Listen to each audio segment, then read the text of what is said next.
Hi everyone, good morning. One more mini blog to hear. And ఈరోజు అయితే మేము ఏం ప్లాన్ చేసామంటే జూ పార్క్కి వెళ్దాం అనుకున్నాం అనమాట. ఇక్కడైతే మనకు వన్ ప్లేస్లోనే మనం డిఫరెంట్ యానిమల్స్ అయితే చూడడానికి చాలా బాగా పెట్టారనమాట. నాకైతే చాలా బాగా నచ్చింది. ఇక్కడికి ఎలా వెళ్ళామంటారా? And first of all MG bus స్టాండ్కి అయితే మేము వెళ్ళామండి. ఎంజీ బస్ స్టాండ్ దగ్గర నుంచి అండ్ అక్కడికి మనకు 45 రూపీస్ టికెట్. అండ్ అక్కడి నుంచి మళ్ళీ మనకి బస్కి వచ్చి 50 రూపీస్ అనమాట. అండ్ అక్కడికి మనకి ఎంత అయింది? 95 అయింది. అండ్ ఇదైతే ఛార్జెస్ అయితే 1 పర్సన్కి ఇంత పడుతుందండి.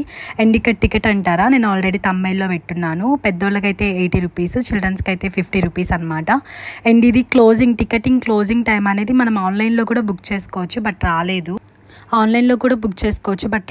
అండ్ ఇప్పుడైతే ప్లేస్కి వచ్చేసాం. 4 వరకే అనమాట. ఇంకా 4 వరకు టికెట్స్ ఓపెనింగ్ ఉంటాయి. దాని తర్వాత మనం ఎంతసేపు అయినా ఉండొచ్చు. అండ్ క్లోజింగ్ టైం అనేది తెలియలేదు.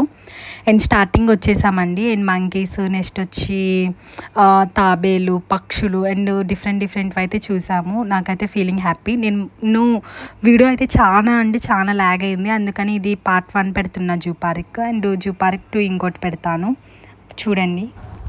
అండ్ నెక్స్ట్ అయితే ఇక్కడికి వచ్చి మాకు బెంగాల్ టైగర్ అనేవి ఉంటాయన్నమాట. బెంగాల్ టైగరు పెట్టున్నారు, అది చూడాల్సిందండి. ఓకేనా.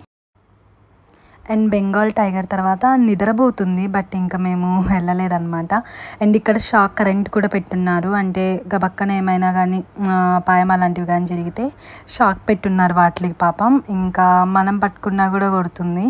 అండ్ నా వీడియో అయితే మీ అందరికీ నచ్చిందనే అనుకుంటున్నాను. ఫైనల్గా ఇదిగోండి బెంగాల్ టైగర్. అండ్ నేను సెకండ్ పార్ట్ 2లో పెడతాను రిమైనింగ్ వీడియోస్ అన్నీ. అండ్ నిద్రపోతూ ఉంది, అది చాలా మంది అరుస్తున్నా కూడా ఏం పట్టించుకోలేదన్నమాట. అండ్ ఇదండి ఫైనల్గా వైట్ బెంగాల్ టైగర్ అనమాట. నాకైతే చాలా బాగా నచ్చింది.